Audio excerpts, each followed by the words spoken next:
It was about 1 in the morning when I got a phone call from my son. He sighed loudly and picked up the landline. My son was a bit of an asshole, in a kid way. He liked to tease and make fun of me, but I understood. I also understood his college antics as well. It's not like I was the most well-behaved person in my college. "Hello, Jack," I said as warmly as I possibly could. His line sounded busy. It seemed like he was in a crowded area or a party. It made sense. I heard that college parties lasted for days. "Dad?" he shouted. I didn't expect him to be so loud, and I jumped at the volume of his voice. "Dad, where are you?" he yelled. He was slurring his words and didn't seem to realize that he was shouting. "At home?" I replied. My dog, Bear, woke up at the sound of my voice. I heard the clicking of her paws come down the hallway from my bedroom to the kitchen. "Jack, is there something wrong?" "Didn't you hear? My friend said there's a big thunderstorm coming tonight," he exclaimed. "Dad, you literally only have a dog. What if you die?" I smiled to myself. At least he cared about his family. He was sweet in that sort of way.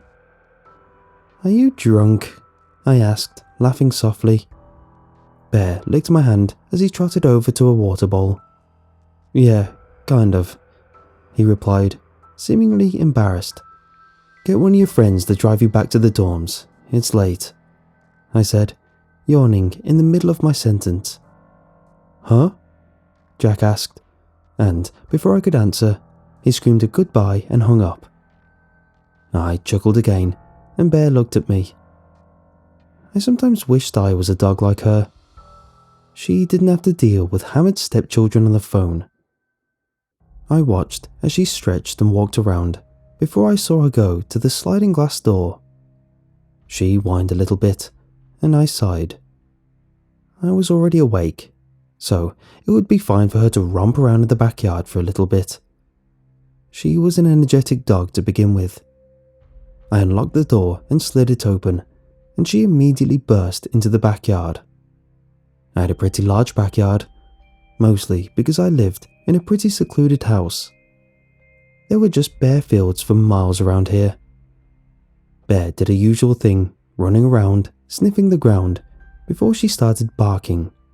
Loudly.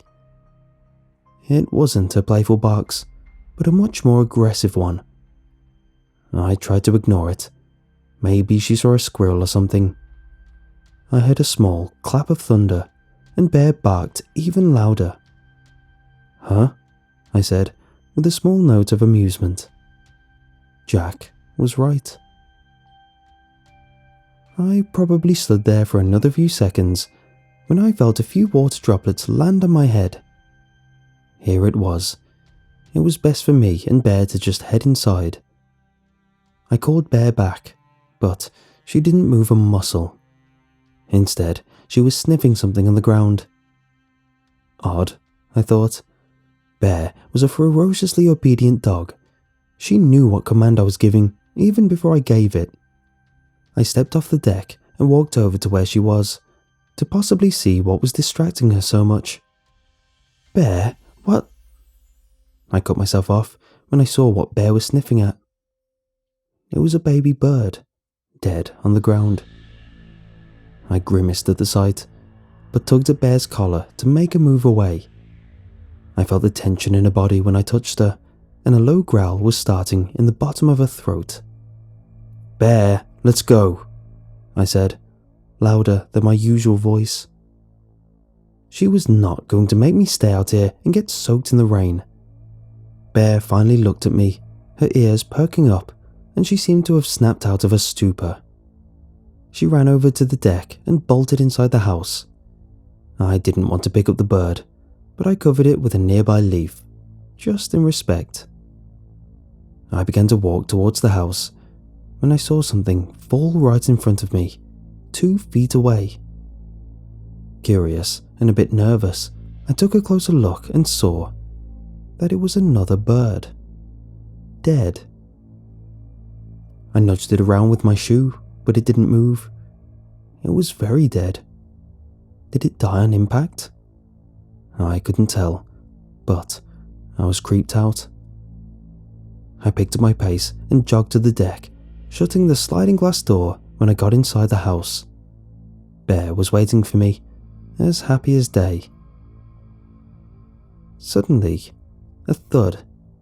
Something hit the sliding glass door. I glanced outside and saw the body of a bird on the outside of the door. Bear began to growl again, but I rubbed her head to quiet her down. I was wondering whether to open the door and take a look at the thing when I heard another thud. Again, it was a bird. Was this the storm Jack was talking about? I waited for a few seconds, as still as stone, when a crow crashed into the door again. Blood was splattered at each spot the birds crashed into, and the drops slowly flowed down the glass. I quickly dialed Jack's number. I got his voicemail, so I called again. He wasn't picking up. I looked at the window again, and I jumped when another animal crashed into the door. This one was huge. I looked at the ground where it fell. It was a hawk. There were now cracks in the glass. "Bear, come on," I said gently, trying to urge her to follow me. I wanted to just stay in my bedroom till this passed, or call animal control or something. Bear followed me, but her ears were set back. She was frightened. I grabbed my phone book and headed to the bedroom, Bear in tow. Bang! This one was louder than any bird. I froze and put Bear and the phone in my bedroom and quietly walked over to where the sound came from. The front door. I carefully glanced out the side window by the door, and to my horror, I saw a deer. The deer, it was a female, and it was smashing its head against the door. I could only see the whites of its eyes as the deer pummeled its skull against my house. With the little light I had, I saw blood trickling down its head. It didn't even seem to care that it was crushing its brain. It kept on pounding against my door, again and again. It didn't make a sound, or nothing that I heard of. After 3 minutes, it began to slow down and the pounding got quieter. I caught sight of a male deer coming up to the door. It was stumbling and walking awkwardly, as if it didn't have control over its own body. The rain was a heavy downpour. The lightning struck at the exact moment to see the buck's eyes were slivers of white as well. A crash came from the back sliding glass door. The house was small enough for me to see what happened quickly. A hawk, glass stuck in its body, flopped on the kitchen floor, blood smearing with every movement. It seemed to have deadly interest in me. Even if it had shards of glass in its skull, it crawled to me. Its eyes rolled to the back of its head as it attempted to bite me. I jumped back and it let out the most horrendous screech I ever heard in my life. It stopped moving after it screamed, and blood began to pool quickly around its body. I glanced at the broken door and saw more birds flying towards it, calling that same blood-curdling shriek. My heart was pounding so loud that I couldn't hear anything else. I just ran to my bedroom and locked the door. Bear was hiding under the bed, pawing at her head as if she had an itch. I tried to reach for her, but she snarled at me, and I instinctively flinched. She seemed to have trouble hearing, and she was shaking her head repeatedly. Bear wasn't like this. I didn't understand what was even happening. With all the animals, with Bear, I just crawled over to the connected bathroom and locked myself inside. I feel awful now, abandoning my dog like that, but I don't know.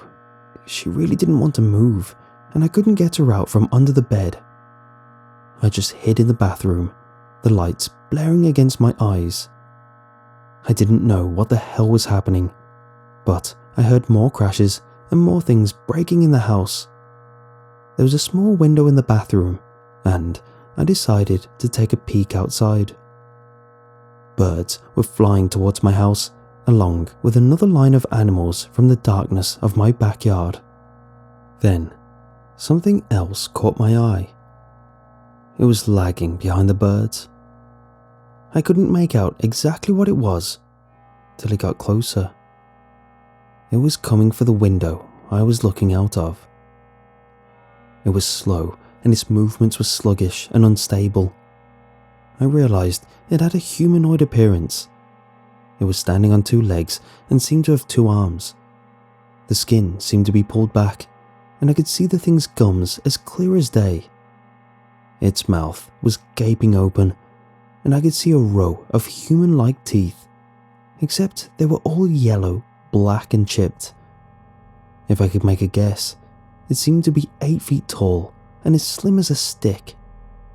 It was heading for me, and I remembered that the lights in the bathroom were on. I let out a slew of curses and ran to switch off the bathroom light. I hid in the corner where it couldn't see me, and I trembled with fear. Its footsteps were heavy. I could feel the vibrations of its treads from the ground. After a few seconds, the steps stopped, and I nearly let out a sigh of relief before a tapping was heard at the window. I didn't dare look up, but I heard heavy breathing, and it scratched at the window. "Hello?" The voice was deep, gravelly, and terrifying. My breath caught in my throat. I want something to eat," it whined. It had the tone of an impatient child. I prayed to every god I knew that the thing would just leave me alone, or that I was dreaming. Damn it, damn it, damn it, damn it, damn it. "Is someone here?" it groaned, holding out its words with despair. "I can't take it anymore. I'm starving." I curled myself up tighter into a ball. I could nearly feel the tears falling from my eyes. I just wanted this to be over. I just wanted this thing to leave me alone. I didn't make a single sound. I didn't make a squeak. You're so tasty." It clawed at the window. It didn't bother breaking the glass. I just heard its nails drag up and down, up and down. I covered my mouth with my hand so it couldn't hear my breathing. After 10 seconds, I heard it fiddling with the frame of the window, as if it was trying to find a lock to open it. "Nobody else can have you. Nobody else saw you. Only me," the thing said, its tone getting more excited as it continued to mess with the window. A crack. It broke a piece of the frame. It let out a groan. It sounded like it was in total glee. The thing started to knock on the glass, the pounding growing louder and louder. Oh God, the thing was going to find me. I felt a few tears fall down my cheeks. I still refused to make a single sound as the window began to seem like it was more and more likely to break. "Your doors were so hard to open. This is better. Hopefully, I don't have to search your house for long." It still didn't know where I was. It still couldn't hear me.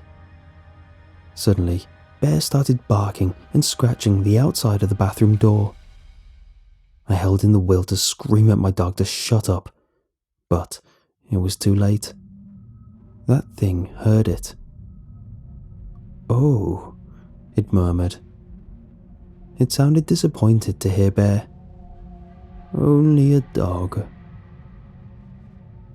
The pounding and the scratching stopped from the window, but Bear continued to bark. "He's not home.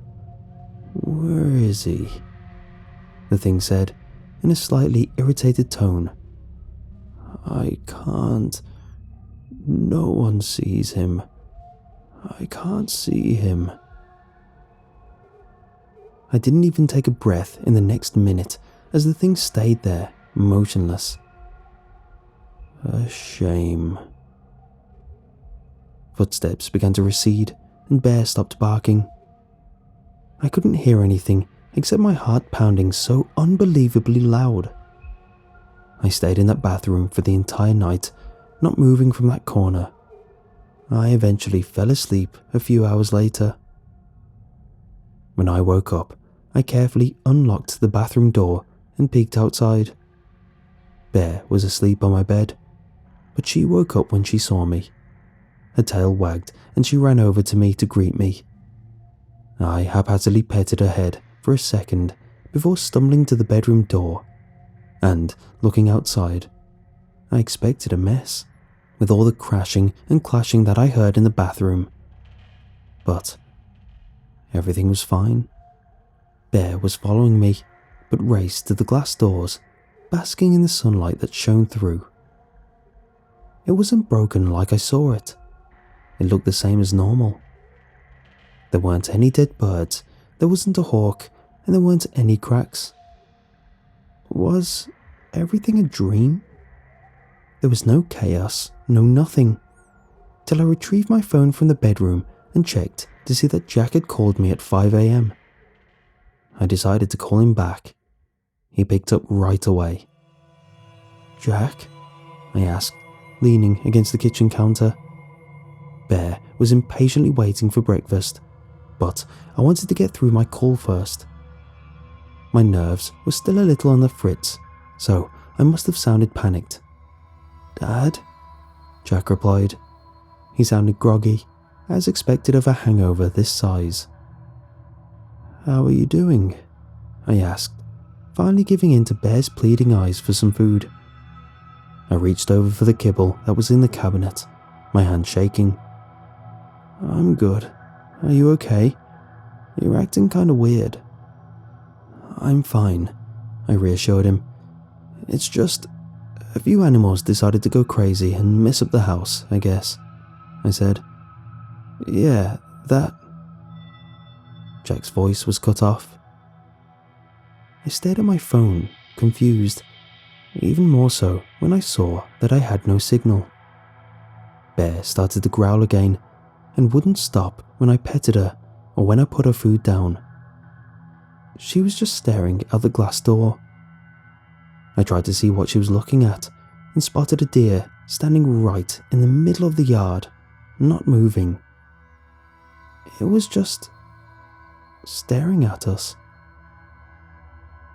I couldn't see it that well, but I did realize in a few seconds that the whites of its eyes were the only things visible. My fear got the best of me. The memories of the previous night came rushing into my head, and in an instant, I grabbed Bear, my wallet, my keys and my phone. We headed to the car, and I just drove. I didn't care. I was driving for my life. I've been on the road for a while, and I'm mostly staying in a hotel till I learn what to do with a house. I just know that I'm never stepping foot in there again.